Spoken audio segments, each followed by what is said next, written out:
Humayun Ahmed sir একবার বলেছিলেন, আমার উপন্যাসের সব নারী চরিত্রই রূপবতী। মেয়েদের রূপ দেওয়ার ব্যাপারে আমার কোনো কার্পণ্য নেই।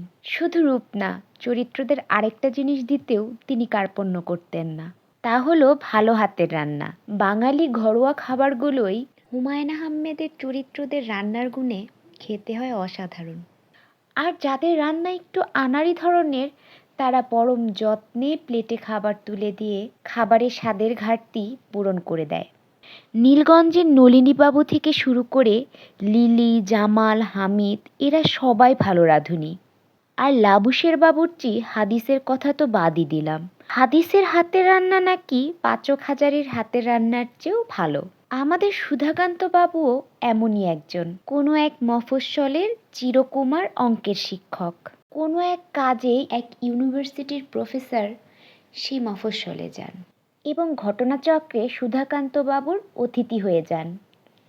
আর তখনই প্রফেসর সাহেবের সুযোগ হয় সুধাকান্ত বাবুর মতো একজন চমৎকার রাঁধুনির হাতের রান্না খাওয়ার।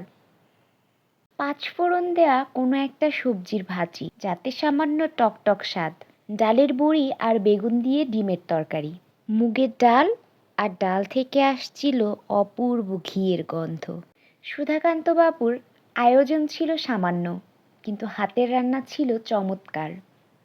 যেহেতু বইয়ে কোনো রেসিপি দেওয়া নেই, তাই আমি আমার নিজের মতো করেই সুধাকান্ত বাবুর রান্নাগুলো করব। কিসের যেন একটা ভাজি, যা থেকে পাঁচফোড়নের গন্ধ আসছিল আর খেতে সামান্য টকটক, সেটা আসলে কিসের ভাজি তা স্পষ্ট করে বলা নেই।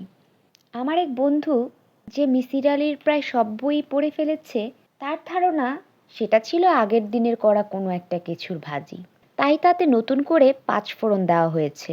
দুবার রান্না করার কারণে সবজির আসল রং এবং স্বাদের পরিবর্তন হয়েছে। কিন্তু এই ধারণার সাথে আমি একমত নই। সুধাকান্ত বাবুর মতো একজন মানুষ, যিনি নিজেকে সাধু ভাবতে ভালোবাসেন, তিনি শহর থেকে আসা বিশেষ অতিথিকে বাসি সবজি খাওয়াবেন, এটা আমার মনে হয় না। আমার ধারণা ভাজিটা তিনি সদ্যই করেছিলেন, ব্যবহার করেছিলেন ধুন্দুল টাইপ কোনো সবজি। তরে কইছে তুই বেশি জানোস। বেশি জানি নাকি কম জানি তা বলতে পারবো না, তবে ঝিঙা বা ধুন্দুল টাইপ সবজিগুলো থেকে একটা ন্যাচারাল টক ফ্লেভার আসে। আমি আমার হাতের কাছে এই টাইপের যে সবজি পেয়েছি সেটাই ব্যবহার করেছি। এটা সম্পূর্ণই আমার নিজস্ব ধারণা। এমনও হতে পারে সুধাকান্ত বাবু অন্য কোনো সবজির ভাজি করেছিলেন এবং তাতে টক স্বাদ আনতে সামান্য আমচুর পাউডার ব্যবহার করেছিলেন। এই বিষয়ে আপনার কোনো ধারণা থাকলে আপনি জানাতে পারেন। ডাল থেকে তো আর এমনি এমনি ঘিয়ের অপূর্ব গন্ধ আসবে না, এতখানি ঘি দিতেই হবে। রান্নাগুলো মাটির চুলায় করতে পারলে খুব ভালো হতো, কারণ সুধাকান্ত বাবু তার রান্নাগুলো করেছিলেন মাটির চুলায়। দেশের বাইরে থাকার কারণে মাটির চুলায় রান্নাগুলো করা সম্ভব হয়নি। কেউ যদি আমার এই ভিডিও দেখে রান্নাগুলো করেন, অবশ্যই চেষ্টা করবেন মাটির চুলায় রান্নাগুলো করার।